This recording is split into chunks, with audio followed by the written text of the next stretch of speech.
Buen día. Han pasado 4 minutos desde las 11 de la mañana en este sábado 5 de noviembre de 2016.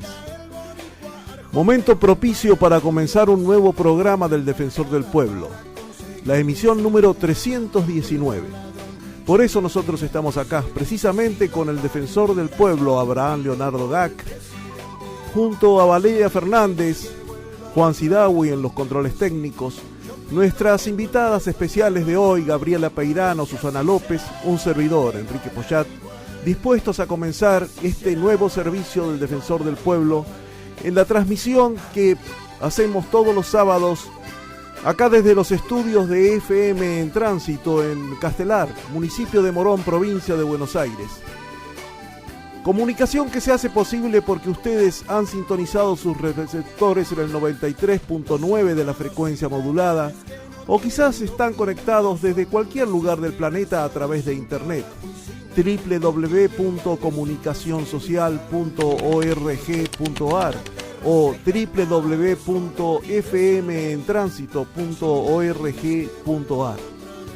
Cualquiera haya sido el modo en que hayan establecido esta comunicación, nosotros estamos muy reconocidos de que lo hayan hecho y esperamos acompañarlos, acompañarlas con esta habitual entrega del Servicio del Defensor del Pueblo, que es su programa semanal y que comienza, como habitualmente se hace, con la palabra del propio Defensor del Pueblo, de Abraham Leonardo Gac. Gracias, Enrique. Buen día, vecinos, vecinas. Normalmente las elecciones en otros países nos preocupan solo cuando se trata de nuestros países hermanos con los cuales tenemos contacto permanente y que obviamente los resultados que se producen en esos países con las elecciones nos interesan. Pero el próximo martes hay un hecho sumamente importante, porque en la gran potencia va a elegir presidente. En un momento muy particular, porque luego de ese proceso del sistema que tiene Estados Unidos para elegir, el sistema primaria con electores, de modo que no es el voto directo, sino a través de los electores, que varía de estado en estado la cantidad de electores, etcétera, quedaron en la lid 2 candidatos. Uno, Donald Trump. La otra es la señora Clinton, muy conocida, fue realmente secretaria de Relaciones Exteriores de Estados Unidos, secretaria de Estado. Y esta figura excepcional, nueva, variada, que aparece por fuera de los cánones políticos que habitualmente ocurren, al extremo que el propio partido que lo eligió en candidato le ha quitado su apoyo, simplemente porque representa realmente un pensamiento anticuado, misógino, segreguista, realmente muy preocupante, pero con un apoyo notable de un sector de la población norteamericana que justamente socialmente es la que puede estar más resentida con el sistema, porque cuando el país está en crisis es la que recibe los golpes directos, y cuando el país se recupera, la recuperación de ellos es muy limitada. Esta población, que es en general población blanca, es la que le está dando sustento y lo presenta como un candidato que a nosotros nos sorprende con solo escucharlo, con solo ver cómo actúa, cómo trabaja, cómo puede ser. Estamos hablando del país más poderoso, el país que tiene la inversión y maneja el ejército más poderoso del mundo, que es responsable de invasiones, de intervenciones. Realmente, cuando uno llega a esta conclusión se pregunta cómo es posible que esto llegue así. Y sin embargo ha llegado, inclusive con algunos vaticinios de éxito por parte de este candidato. Yo no quiero ni pensar qué nos va a pasar a los países del sur, a los países emergentes, en qué medida va a influir, desde luego que negativamente, esta posibilidad de que Donald Trump sea elegido presidente. Faltan un par de días, 4 días para esta elección, y nosotros ahí estaremos atentos, como habitualmente estamos frente a hechos de trascendencia e importancia. Esta relación, uno piensa cómo va a llevar este hombre con su formación primitiva, porque yo diría que es una formación primitiva, pueda llegar a tener y manejar la política exterior de un país que tiene influencia tan grande en todo el mundo, que es responsable y corresponsable de situaciones bélicas que ha llevado a la muerte a centenares de miles de personas y a la emigración a otro tanto, que ha generado problemas de tipo económico extraordinarios a raíz de esta situación, y sin embargo lo vemos a una población que lo tiene como un candidato inclusive posible. Ya de por sí es realmente, para los argentinos es una gran preocupación. No es una elección que no nos afecte, es una elección que nos afecta fuertemente, y por lo tanto tenemos que estar muy atentos. Si la idea de nuestro país es tener independencia, soberanía en la toma de decisiones, sería menos grave. Pero como estamos ahora en una estrategia de vinculación, como se dice, con el mundo, en realidad es con el mundo del poder, realmente este resultado de elecciones va a ser muy importante. Lo que no quiere decir que la elección de Hillary Clinton sea de por sí un cambio drástico en nuestras posibilidades. Yo creo que ella también entra con grandes compromisos. Señalaban algunos comentaristas que Donald Trump tenía independencia, por eso he escuchado a algunos que quieren votarlo, porque como es multimillonario y él paga su campaña, no tiene compromiso con nadie y es independiente. Y entonces el cambio, la palabra esta cambio, que tiene tantas apreciaciones y resultados, se convierte en una ruina importante. Y en el cambio de Hillary, como ella no dispone de esos recursos, ha tenido que recibir apoyos de tipo económico que a lo mejor condicionan sus políticas futuras.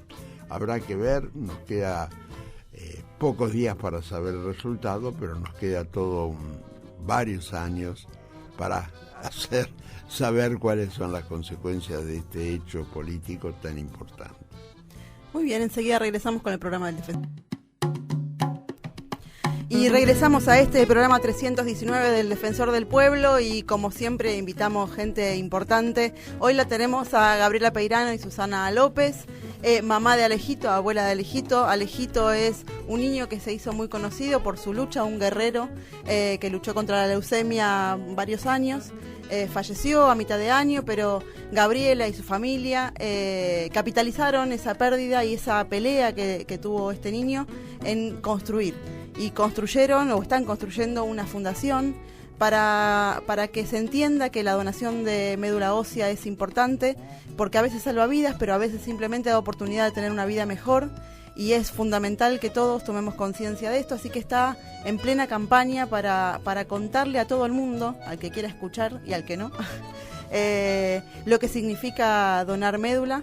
Médula ósea, que aparte también hay mucho, ahora vamos a hablar un poco de qué significa donar médula ósea, y también, bueno, un poco rendir este homenaje a Alejito y a todos los nenes que dan esta pelea, y que necesitamos, ¿no?, que sirva. Así que muy buenos días, Gabriela, muy buenos días, Susana. ¿Cómo comienza, ¿no?, esto de capitalizar este dolor tan enorme que implica la pérdida de Alejo en tu vida? ¿Y cómo soñás a futuro qué cosas se van a lograr? Comienza en la última etapa del tratamiento de él, cuando a mí ya me dicen que a mi hijo le quedan unos días solamente, donde ya con la medicina no se podía hacer nada. Yo elijo calidad de vida, obviamente. Es más, logro su sueño, que era el viaje a Disney. Ya cuando vuelvo se complica la situación, lo interno, y en los últimos 2 días ya de internación, donde, bueno, de cosas que no vale la pena contar porque son muy tristes, pero antes de cerrar sus ojitos, yo me acerco a él y me dice: ayuda. Que en ese momento me asusté, porque yo entendí ayuda, de ayúdame. Yo digo, por Dios, ¿qué me está diciendo? ¿Cómo hago yo ahora para ayudar? Cuando se acerca a mi mamá, en ese momento que yo me pongo tan mal, le dice: da. Pasa el día más triste de toda mi vida, y al otro día me levanto y, hablando con su abuela, juntamos las palabras ayuda y da, y nos dimos cuenta que era un legado hermoso. Entonces ese es el origen. El origen viene marcado por él, y esta lucha viene marcada por él. Y en ese recorrido y esa lucha que tuvo Alejito con toda su familia, también se formó lo que ustedes llamaron el Ejército de Alejito, y que nos juntamos todos, y todas las personas que por las redes sociales pudimos ver ese recorrido que hicieron, y que fueron, ¿no?, parte importante de esto, porque fue gente que se fue sumando a ayudar, a dar su apoyo, a rezar en los momentos que había que hacerlo, los que son creyentes. Y ese legado, como que Alejito también lo encontró, o sea, ese apoyo de tanta gente y de vos dando a los otros. Alejito iluminó la página. El Ejército de Alejito es increíble. Yo siempre digo lo mismo: pido un libro y tengo una librería, y no solo tengo la librería, sino que tengo el gracias atrás de esa librería, y eso es lo más lindo. O sea, ayudan y te agradecen haber ayudado, bueno, porque la gente tiene la necesidad de ayudar, y esta historia les pega mucho, es una historia muy humana. Yo siempre la conté desde su primer día que él necesitó su donante, y siempre la tomé del lado del optimismo y de la fuerza. Capaz que eso también es lo que contagia a la gente. Nunca van a ver una foto en la página de Alejito que denote tristeza, siempre es al contrario, acá hay una lucha. Hay que salir adelante, hay que cambiar el tema de la donación de médula, hay que cortar con los tabúes que no tienen nada que ver con las realidades. Hay que informar, sobre todo, que es lo que yo más claro, estoy... que es fundamental esto. Informar, para mí, mi primer palabra, objetivo. uno dice donación de médula, entonces parecería que es una cuestión muy cruenta, muy difícil. Y en cambio no lo es así. No lo es así. Es un problema donde lo más importante es la voluntad de hacerlo. Claro, ¿no? Eso es lo que yo les quería contar. Donar médula en sí es, primero, saber que donando médula salvan la vida de un niño, o quizás no la salvan, pero sí la mejoran un montón. Todo inicia buscando un centro de hemoterapia o una campaña de donación. Ahí se va la campaña, le hacen una pequeña entrevista personal para saber que esté en condiciones de donar, donde pueden preguntar si está en pareja o si tuvo hepatitis. Es más que nada una entrevista médica, le toman la presión, le pinchan un dedito como si fuera para saber qué tipo de factor de sangre tienen, para saber si están anémicos o no. Pasan ese paso y directamente van a donar una unidad de sangre, que son 450 mililitros. Ese es el primer gran, gigante paso para donar médula. Obviamente se firma un comprobante donde queda registrado que uno aceptó ser donante de médula. Eso es lo principal. Las posibilidades para que uno sea compatible con otra persona son... sí, lamentablemente son muy difíciles. Es un caso cada 40.000, y encima ese caso, cuando aparece, lo tenés que lograr ubicar. No se tiene que haber agarrado ninguna enfermedad en el transcurso en que donó a que lo están llamando para donar. ¿No hay un registro internacional? Está el registro mundial, sí, está el registro mundial del INCUCAI. Es más, Ale tuvo 2 compatibles. Yo festejé 2 veces y lamentablemente lloré 2 veces también, porque uno era de Alemania y otro era de Estados Unidos. El de Alemania era un 100%, y ahí hay otro error, porque a mí no me tendrían que haber informado hasta no tener todo terminado. A mí me informan, porque a mí me arruinaron. A mí me informan que Ale tiene su donante 100% compatible, y cuando voy a la semana siguiente, me avisan que ya el donante no está porque tuvo hepatitis, que es lo que en el momento, desde que él se registró al momento de... Entonces lo perdí. Claro. Después, por suerte, apareció otro en Estados Unidos. Y yo ya no quería, yo le digo, pero yo no voy a festejar porque ya me pasó, porque me asusta, porque para mí... Me dice, no, festejar, tranquila, ya está, bárbaro. A la semana siguiente me manda a llamar la oncóloga y me dice, lamentablemente se bajó. O sea, que ni siquiera fue... Se bajó. Esa es otra de las cosas que yo no entiendo. Una vez que alguien decide y toma la decisión de ser donante de médula, no podés bajarte. No podés bajarte porque está en juego la vida de una persona. Y la otra parte que yo te iba a decir, si por suerte y tenés el milagro de que te llaman y te dicen sos compatible con cierta persona, lo único que tenés que hacer es volvés al centro médico, te sacan de vuelta sangre, se fijan que esté todo bien y ahí pasás a donar sangre. Y yo lo hice, paralejito, por eso lo explico, porque yo lo hice. Te aplicás 3 días antes una vacuna que lo que hace es acelerar el metabolismo y que vos tengas más células madres, que son las que te van a extraer. Claro. Esas vacunas ni siquiera son musculares, son subcutáneas, se las da uno mismo, agarra un rollito, se pincha un segundo, 1 por día, 3 días antes. El único dolor que sentís es muscular, como si fuera que hubieras hecho una clase de gimnasia y que tenés el cuerpo cansado, y es más, podés tomar paracetamol, o sea, que es nada. Y al 4.º día vas y donás, que es acostarse en una camilla, estirar los 2 bracitos, en un brazo te ponen una vía, en el otro brazo te ponen otra. Por la vía que sale la sangre pasa por un aparato que se llama féresis, que separa las células madres, y el resto de la sangre vuelve a tu organismo. El único que tiene, digamos, como diciendo, uy, qué problema, sería el tiempo, porque estás más o menos entre 4 o 5 horas. Pero sí, si por 4 o 5 horas podés llegar a salvar la vida de alguien o mejorarla. Porque hay mucha fantasía igual respecto de la donación de médula ósea. Sí. Hay como un miedo ahí volando, fantasma, que tiene que ver con la columna, con la médula espinal, digamos. Me parece que es importante aclarar esto que vos es donar sangre, porque es simplemente donar sangre, con más tiempo o menos tiempo, pero es solo el pinchazo de donar sangre. Y realmente yo creo que lo hablábamos afuera del aire, que todo este transcurso de tiempo donde ustedes estuvieron peleando por la donación de médula ósea, por lo menos acá en Castelar y Morón y en la zona oeste en general, explotaban las colectas de sangre. Y siguen explotando, sí. Y bueno, la idea es que repliquemos esto a más lugares, ¿no? Así que importante eso, que todos los oyentes comprendan claramente que donar médula es simplemente donar sangre y podemos salvar vidas, y si no las salvamos, por lo menos darles mejor vida.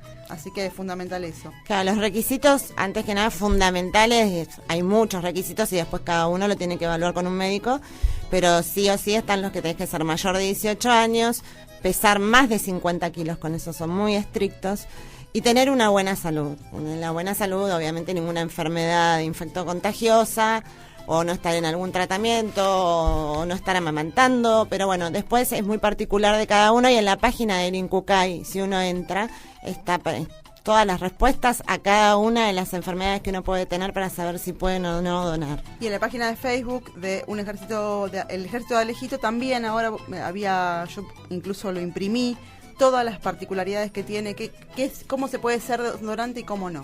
O sea, qué enfermedades sí se pueden, uno tiene la posibilidad de ser donante y cuáles no. Así que es importante esto, pero realmente yo fui a donar mi médula y el cuestionario del INCUCAI es muy sencillo. Realmente no hay cosas muy complicadas para poder ser donante, y fue un ratito nada más. Lo único que se fijan es que seas una persona saludable, porque la sangre que ellos van a trasplantar a una persona enferma necesitan no transmitirle obviamente absolutamente nada. Necesitamos sangre saludable. Igual la sangre se analiza. Se analiza, obviamente tiene todo un procedimiento. Igual, insisto, para mí lo más importante antes de hacer campaña, yo igual ahora el 10 del 11 tengo una campaña en el Sagrado Corazón, sí, el 7 del 11 hay otra en Estilo Vida, y se van a seguir haciendo. Pero lo importante acá para mí es informar.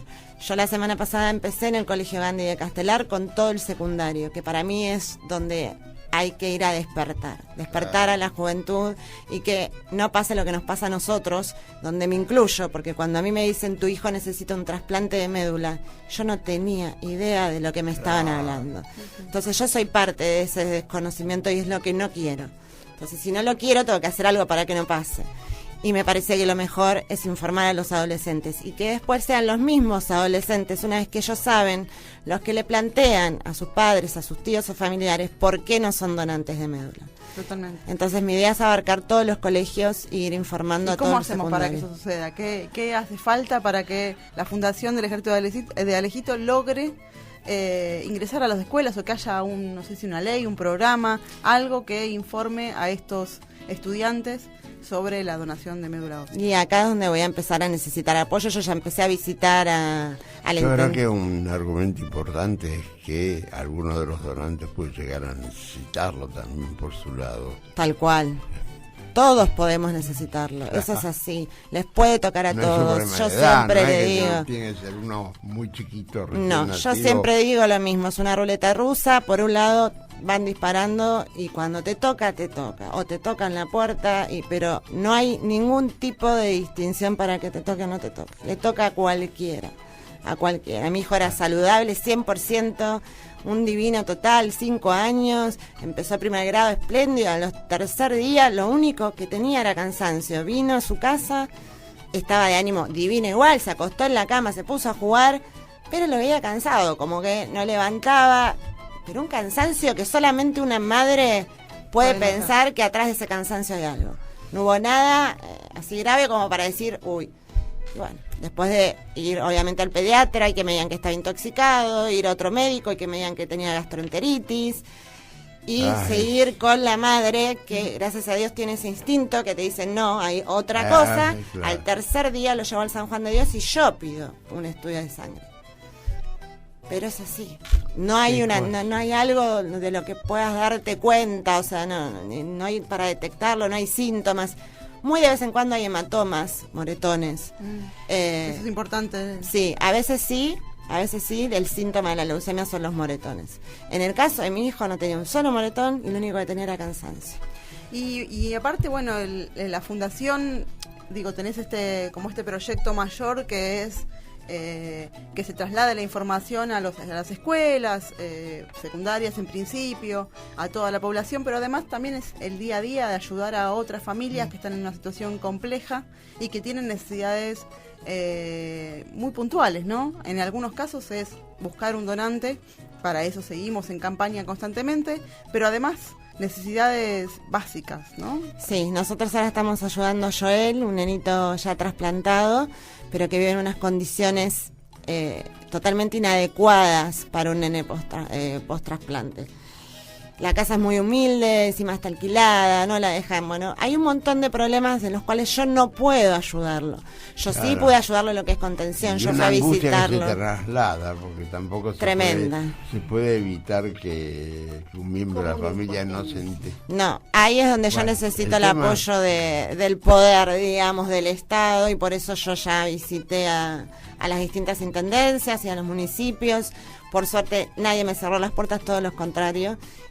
Cada vez me abren más puertas, y la idea justamente, bueno, cuando aparece un caso como este de Joel, donde yo no puedo comprarle una casa o un terreno, construirlo, porque todavía, ojalá algún día llegue y lo haga con todo el orgullo del mundo. Ojalá igual vaya políticas del Estado que puedan cumplimentar todas esas necesidades. Sí, en realidad tendría que haber una especie de hogar transitorio, como hay en el Garrahan para la gente que viene del interior, pero tendría que haberlo acá también para la misma gente de acá, que no tiene su casa en condiciones, para lo que es la etapa post-trasplante, porque el mínimo virus lo manda a terapia intensiva. Claro. Entonces, aunque sea para pasar esa etapa de mantenimiento, tendría que haber un edificio impecable y que ayude a toda la familia, no un edificio para el paciente, porque el paciente oncológico lo que más lo saca adelante es su entorno familiar. Entonces siempre hay que acordarse de donde hay que ayudar es a la familia. Tienen que tener lugar para el hijo y para la familia.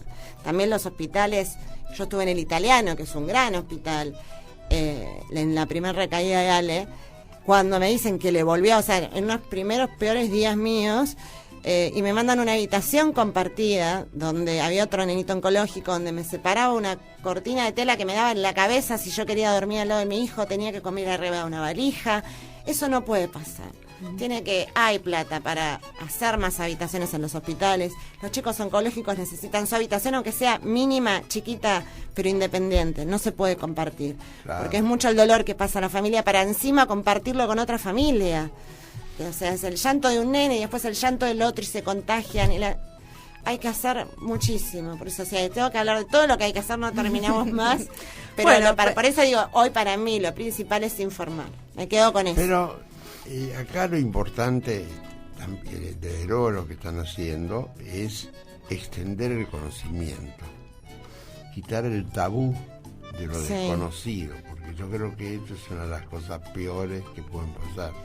Yo he pasado un tema de encontrarme familiarmente con un problema oncológico y realmente la idea de que no se puede hacer nada, la idea de que no hay camino disponible, a uno lo enloquece. Y realmente hoy día por suerte hay mucho más armamento, digamos, herramientas que antes, y en el caso particular parecería que hay una solución relativamente sencilla. El problema, lo grave es conseguir.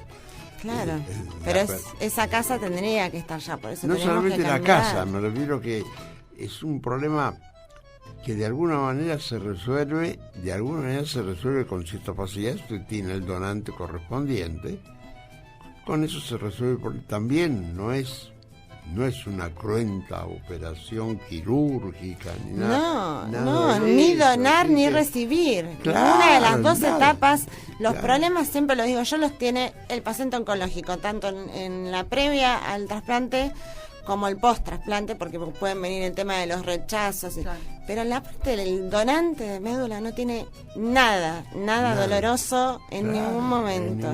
Todo lo contrario. Para mí, yo creo que cualquier persona que la llamen, tiene que salir, que va a salir a salvar la vida de otra persona, o por lo menos mejorarla durante años, sale, creo que como el mejor superhéroe, más que cualquiera de los que conozcamos. Hay una cuestión también elemental de que generar una demora, sostenimiento de vida durante años, también permite a lo mejor encontrar un medicamento o un tratamiento que reduzca a la nada ese problema. Sí, nunca se sabe, pero ha ocurrido sí. con otras enfermedades, de modo que en eso hay que tener. Bueno, hablando de demora, hay miles de personas, de profesionales e investigadores que están buscando en distintos lugares. Sí, se sigue estudiando. Se sigue estudiando. Pero vos recién dijiste demora, y ese tema para mí es importantísimo, y yo me olvidé de nombrarlo.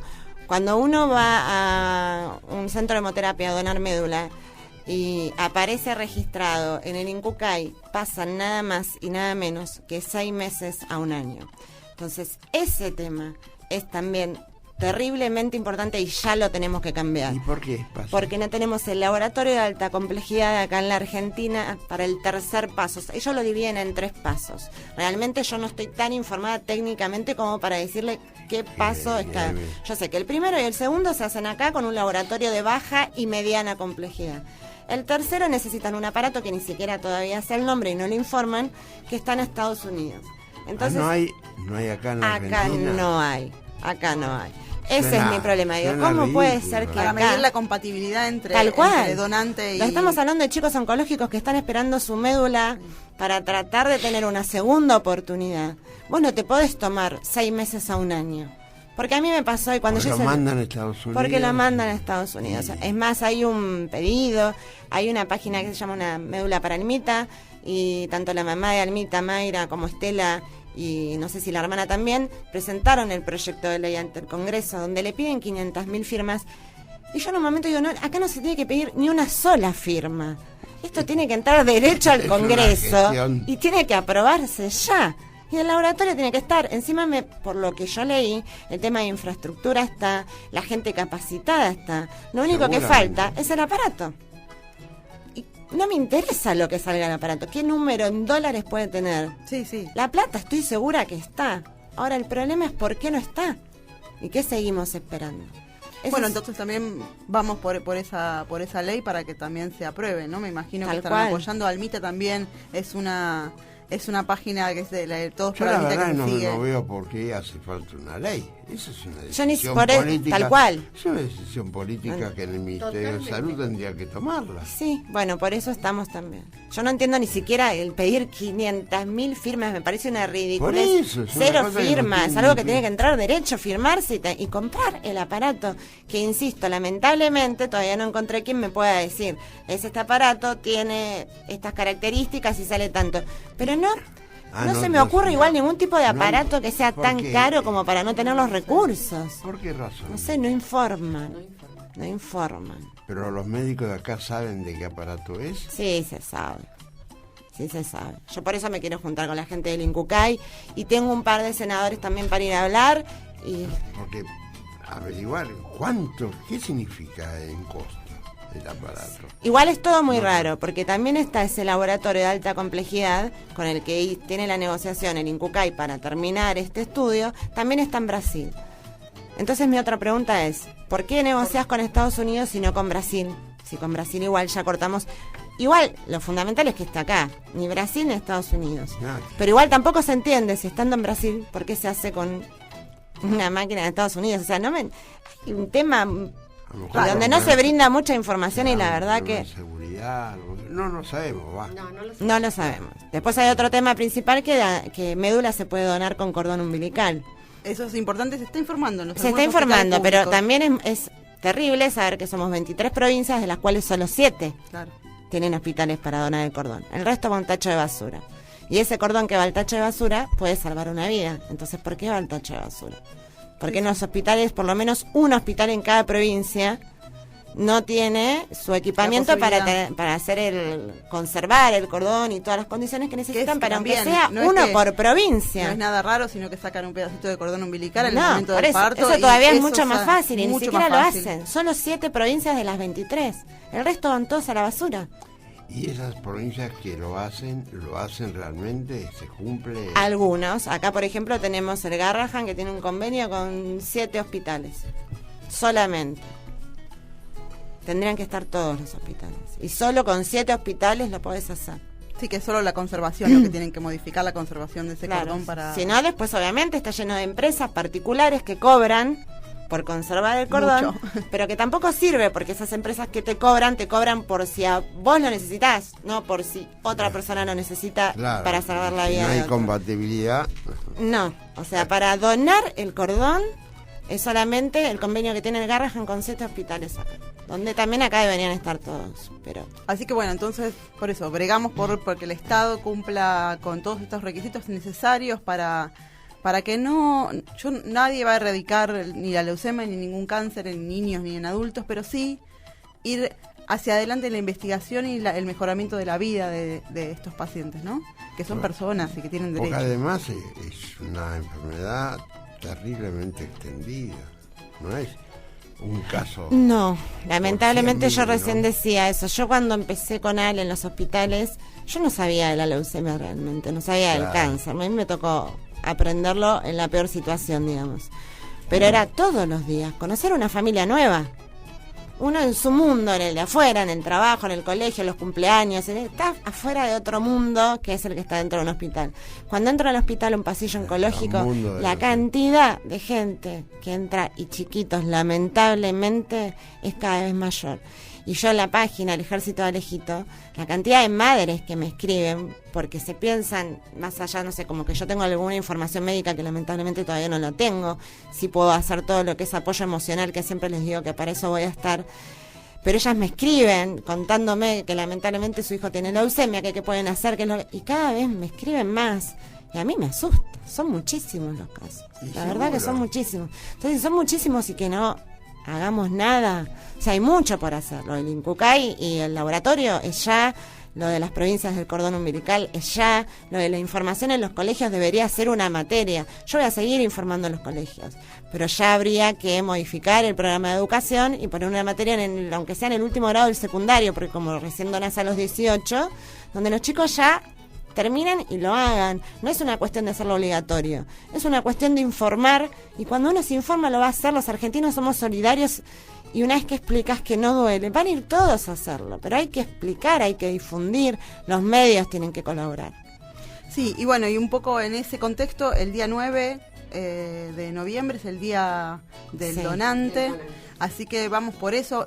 Yo quería, antes de cerrar, informar esto que vos decías. Están con 2 campañas, una en Ituzaingó, que está promovida por la Subsecretaría de Relaciones de la Comunidad en conjunto con el movimiento bonaerense por hasta la médula, disculpen, de Jackie Verdún, que estuvo el año pasado con Susana acá en nuestro programa, y que van a hacer esta campaña en Ituzaingó. Va a ser en la Galería de Arte en Solar 217 el 9 de noviembre, miércoles 9 de noviembre, a partir de las 14 horas. ¿Esto hay que inscribirse previamente? Realmente yo me acabo de enterar porque estoy con esta semana, como vos dijiste, muy movidita. Voy a estar en el Posadas 2 días, voy a estar en 2 campañas de Castelar, y no sé si es una colecta de sangre o es una me parece para difundir información. Por eso yo quiero estar, porque quiero seguir obviamente aprendiendo todo lo que es donación de sangre, y me parece que va enfocado para ese lado. Entonces, si yo estoy la que es la colecta es el día jueves en el Sagrado Corazón. El 10 del 11 en el Sagrado Corazón, el 7 del 11 en Estilo Vida, a las 12 en Castelar. El Sagrado Corazón, que era la calle Sarmiento 2040, en pleno Castelar, ahí cerquita de la calle Sapiola. ¿Y eso en qué horario es?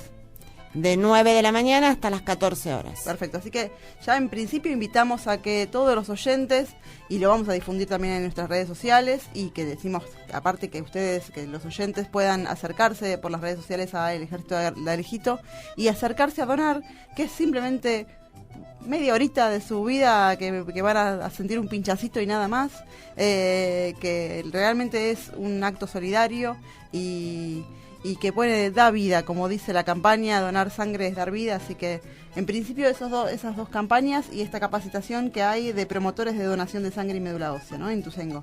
Así que lo vamos a estar promocionando, y todo lo demás, bueno, seguiremos peleándolo, ¿no? Por supuesto, día a día. La idea es que todos apoyemos estas iniciativas de la Fundación del Ejército de Alejito, en función de que demos más posibilidades a estos niños con esta enfermedad terrible, que por lo menos pueda tener mejor vida. Tal cual, para aliviar, y hay mucho por hacer. Muchas gracias, Susana. Muchas gracias, gracias, Gabriela, por haber venido. Gracias, muchas gracias. Estamos a disposición siempre para lo que puedan necesitar. Así que muchas gracias. Mil Vamos gracias. a una breve pausa y enseguida regresamos.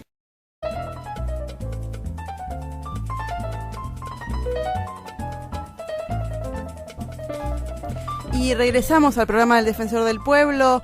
Estábamos charlando con Gabriela Peirano y Susana López. Ya las despedimos, les agradecemos haber venido, y ahora vamos a escuchar, como siempre, la columna de Enrique Pochat, hoy intitulada Compatriotas. La Revolución de Mayo de 1810 fue un acontecimiento en Buenos Aires, capital del Virreinato del Río de la Plata. Para que fuera una realidad en todo el territorio del antiguo virreinato, se necesitaba que las provincias también se sumaran a la propuesta revolucionaria. La adhesión de los pueblos del Alto Perú era de particular importancia. Allí se habían producido un año antes los movimientos revolucionarios de Chuquisaca y La Paz, reprimidos violentamente por los representantes de la corona española. La conciencia de la causa americanista estaba en consecuencia muy despierta.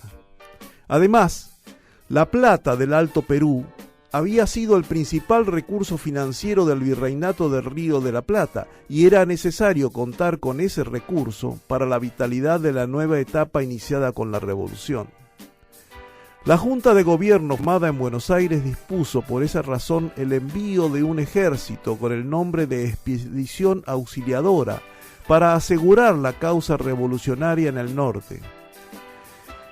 Los gobernadores de las ciudades del Alto Perú, Francisco de Paula Sanz y el mariscal Nieto, pidieron refuerzos al virrey de Lima. Consideraban que la expedición auxiliadora al mando de Castelli, luego de ahogar la resistencia en Córdoba, continuaría hacia el norte y no tendría mayores obstáculos en avanzar hasta Potosí. Además, comenzaron a manifestarse señales del reconocimiento a la Junta de Buenos Aires, Cochabamba fue la primera ciudad altoperuana que reconoció la Junta de Buenos Aires el 23 de septiembre. A mediados de octubre, el coronel Francisco del Rivero había logrado reunir allí una fuerza de alrededor de 2.000 hombres, que tomó la ciudad de Oruro en nombre de la causa revolucionaria. El pronunciamiento de Cochabamba y la toma de Oruro incomunicaron a Nieto con las fuerzas peruanas que debían apoyarlo. El 24 de septiembre también Santa Cruz de la Sierra proclamaba su adhesión a la Junta de Buenos Aires. El avance hacia el norte de la columna que marchaba al mando de González Balcarce fue rápido. Las fuerzas realistas establecieron su cuartel general en Cotagaita. En ese lugar, el 27 de octubre, se produjo el primer encuentro bélico. El ejército patriota trató de dominar ese lugar y fue rechazado, aunque pudo retirarse en orden. Pocos días más tarde, el 7 de noviembre, tuvo lugar el combate de Suipacha, en las cercanías de la ciudad de Tupiza. Fue un triunfo patriota, el primero en la guerra por la emancipación en toda Sudamérica. Un solo soldado del ejército patriota murió en combate y unos pocos de las fuerzas realistas, pero todo el armamento de estas cayó en poder del ejército comandado por Balcarce, como también muchos prisioneros. El triunfo fue posible porque se sumaron a las tropas de la expedición auxiliadora tropas propias del Alto Perú, provenientes sobre todo de Tarija.